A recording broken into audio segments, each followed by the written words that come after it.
Hello friends, welcome to reel Kannada. ಇವತ್ತು ನಾನು ನಿಮ್ಗೆ ಹೇಳ್ತಿರೋ ಸ್ಟೋರಿ ಕೇಳಿದರೆ ನಿಮ್ಮ ಹಾರ್ಟ್ ಫುಲ್ ಟಚ್ ಆಗುತ್ತೆ. ಸಿನಿಮಾದ ಹೆಸರು ಲೇಬರ್ ಡೇ. ಕತೆ ಶುರುವಾಗೋದು 1987ರಲ್ಲಿ. ಇಲ್ಲಿ ಅಡೆಲ್ ಅನ್ನೋ ಒಬ್ಬ ಹೆಣ್ಣು ಮಗಳಿದ್ದಾಳೆ. ಅವಳು ತನ್ನ ಮಗ ಹೆನ್ರಿ ಜೊತೆ ಒಂದು ಹಳೆಯ ಮನೆಯಲ್ಲಿ ವಾಸವಾಗಿರ್ತಾಳೆ. ಅಡೆಲ್ ಲೈಫ್ ಒಂಥರ ಕತ್ತಲೆ ಮನೆ ಇದ್ದ ಹಾಗೆ, ಯಾಕಂದ್ರೆ ಅವಳಿಗೆ ಸಾಲು ಸಾಲು ಗರ್ಭಪಾತಗಳಾಗಿರ್ತವೆ. 5 ಸಲ ಮಗು ಹೊಟ್ಟೆಯಲ್ಲೇ ಸತ್ತಾಗ ಅವಳು ಅನುಭವಿಸಿದ ನೋವು ಯಾರಿಗೂ ಬೇಡಾಗರು. ಕೊನೆಗೆ ಒಂದು ಮಗು ಹುಟ್ಟಿದ ತಕ್ಷಣ ಸತ್ತು ಹೋದಾಗ ಅವಳ ಗಂಡನಿಗೆ ಈ ಮೌನ, ಈ ಕತ್ತಲೆ ಮನೆ ತಡೆಯೋಕ್ಕಾಗಲ್ಲ. ಅಡೆಲ್ ತನ್ನ ಮಗನ ಹತ್ರ ಹೇಳ್ತಾಳೆ, ನೋಡು ಹೆನ್ರಿ, ನಿನ್ ತಂದೆ ಕೆಟ್ಟವರಲ್ಲ, ಆದರೆ ನನ್ನ ಕಣ್ಣಲ್ಲಿರೋ ಆ ಸತ್ತ ಮಗುವಿನ ನೋವನ್ನ ದಿನಾ ನೋಡೋಕೆ ಅವ್ರಿಗೆ ಧೈರ್ಯ ಇರಲಿಲ್ಲ, ಅದಕ್ಕೆ ಅವ್ರು ಬಿಟ್ಟು ಹೋದ್ರು ಅಂತ. ಅಂದಿನಿಂದ ಅಡೆಲ್ ಹೊರಗಿನ ಪ್ರಪಂಚ ಅಂದ್ರೇನೆ ಹೆದರ್ತಾಳೆ. ಒಂದು ದಿನ ಅನಿವಾರ್ಯವಾಗಿ ಮಾರ್ಕೆಟ್ಗೆ ಹೋದಾಗ ಅಡೆಲ್ಗೆ ಆ ವ್ಯಕ್ತಿ ಸಿಗ್ತಾನೆ. ಅವನೇ ಫ್ರ್ಯಾಂಕ್.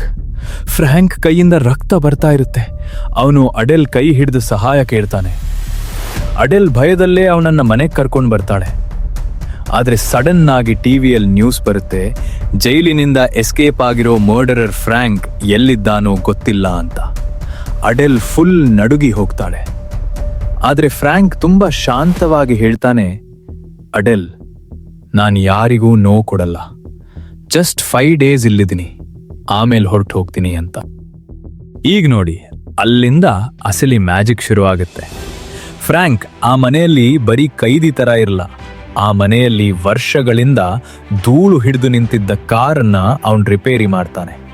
ಅಡೆಲ್ ಕಿಟಕಿಯಿಂದ ಅದನ್ನೇ ನೋಡ್ತಾ ಇರ್ತಾಳೆ. ಅವಳಿಗನ್ಸತ್ತೆ 16 ವರ್ಷಗಳ ನಂತರ ತನ್ನ ಮನೆಯಲ್ಲಿ ಒಬ್ಬ ಗಂಡಸು ಕೆಲಸ ಮಾಡ್ತಿದ್ದಾನೆ ಅಂತ. ಫ್ರ್ಯಾಂಕ್ ಮಗ ಹೆನ್ರಿಗೆ ಬೇಸ್ಬಾಲ್ ಆಡೋಕ್ ಕಲಿಸ್ತಾನೆ, ಗಾಡಿ ಚಕ್ರ ಬದಲಾಯಿಸೋಕೆ ಕಲಿಸ್ತಾನೆ. ಅಡೆಲ್ಗೆ ಇದು ಒಂಥರ ಹೊಸ ಲೈಫ್ ಅನ್ಸೋಕೆ ಶುರುವಾಗುತ್ತೆ. ಇನ್ನು ಆ ಅಡುಗೆ ಮನೆ ಸೀನ್ ಇದೆಯಲ್ಲ, ಅದು ಈ ಸಿನಿಮಾದ ಹಾರ್ಟ್. ಫ್ರ್ಯಾಂಕ್ ಅಡೆಲ್ಗೆ ಪೀಚ್ ಪೈ ಮಾಡೋದು ಕಲಿಸ್ತಾನೆ. ಅವನು ಅಡೆಲ್ ಕೈ ಹಿಡಿದು ಆ ಹಿಟ್ಟನ್ನ ಕಲಿಸುವಾಗ ಅಡೆಲ್ ಕಣ್ಣು ಮುಚ್ಚಿ ಆ ಸ್ಪರ್ಶವನ್ನ ಫೀಲ್ ಮಾಡ್ತಾಳೆ.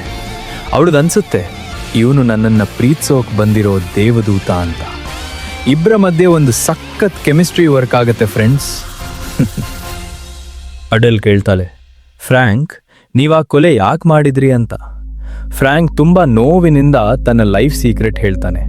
ಅವನ ಹೆಂಡತಿ ಅವನಿಗೆ ದ್ರೋಹ ಮಾಡಿದಾಗ ನಡೆದ ಅಚಾತುರ್ಯ ಅದು ಅಂತ ಗೊತ್ತಾದಾಗ ಅಡೆಲ್ಗೆ ಅವನ ಮೇಲೆ ಇನ್ನಷ್ಟು ಪ್ರೀತಿ ಜಾಸ್ತಿ ಆಗುತ್ತೆ. ಇಬ್ರು ಕೆನಡಾ ಕೋಡ್ ಹೋಗೋಣ ಅಂತ ಪ್ಲಾನ್ ಮಾಡ್ತಾರೆ. ಆದ್ರೆ ಬ್ಯಾಡ್ ಲಕ್ ಅಂದ್ರೆ ಪೊಲೀಸರಿಗೆ ವಿಷಯ ಗೊತ್ತಾಗುತ್ತೆ. ಮನೆ ಮುಂದೆ ಪೊಲೀಸ್ ಸೈರನ್ ಕೇಳಿದಾಗ ಫ್ರ್ಯಾಂಕ್ ಒಂದು ಡಿಸಿಷನ್ ತಗೊಂತಾನೆ. ಅಡೆಲ್ ಮತ್ತು ಮಗನನ್ನ ಪೊಲೀಸರಿಂದ ಸೇಫ್ ಮಾಡೋಕೆ ಅವನು ಇವರಿಬ್ಬರನ್ನ ಕುರ್ಚಿಗೆ ಕಟ್ ಹಾಕಿ, ನಾನೇ ಇವ್ರನ್ನ ಕಿಡ್ನ್ಯಾಪ್ ಮಾಡಿ ಇಲ್ಲಿದ್ದೆ ಅಂತ ಪೊಲೀಸರ ಹತ್ರ ಸುಳ್ಳು ಹೇಳಿ ಶರಣಾಗ್ತಾನೆ. ಫ್ರ್ಯಾಂಕ್ ನನ್ನ ಪೊಲೀಸರು ಕರ್ಕೊಂಡು ಹೋಗುವಾಗ ಅಡೆಲ್ ಕಣ್ಣಲ್ಲಿ ನೀರು ಬರುತ್ತೆ ಗುರು. ಆ ನೋಟ ನಿಮ್ಮ ಹಾರ್ಟ್ ಬ್ರೇಕ್ ಮಾಡುತ್ತೆ. 20 ವರ್ಷಗಳ ನಂತರ ಅಡೆಲ್ ಇನ್ನೂ ಅವನ ಪ್ರೀತಿಗಾಗಿ ಆ ಹಳೆಯ ಮನೆಯಲ್ಲೇ ಕಾಯ್ತಾ ಇರ್ತಾಳೆ. ಫ್ರ್ಯಾಂಕ್ ಜೈಲಿನಿಂದ ರಿಲೀಸ್ ಆಗಿ ಅಡೆಲ್ ಮನೆಗೆ ಬಂದಾಗ ಆ ಇಬ್ಬರ ಮಿಲನ ಇದೆಯಲ್ಲ, ಅದಕ್ಕೆ ಯಾವುದೇ ಬೆಲೆ ಕಟ್ಟೋಕ್ಕಾಗಲ್ಲ.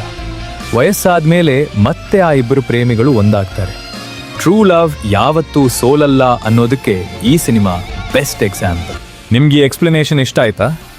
ಇಷ್ಟ ಆದರೆ ನಮ್ಮ ಚಾನೆಲ್ ರೀಲ್ ಕನ್ನಡಗೆ ಸಬ್ಸ್ಕ್ರೈಬ್ ಮಾಡಿ ಮತ್ತು ನಿಮ್ಮ ಫ್ರೆಂಡ್ಸ್ ಜೊತೆ ಶೇರ್ ಮಾಡಿ. ನೆಕ್ಸ್ಟ್ ವಿಡಿಯೋದಲ್ಲಿ ಸಿಗೋಣ. Take care.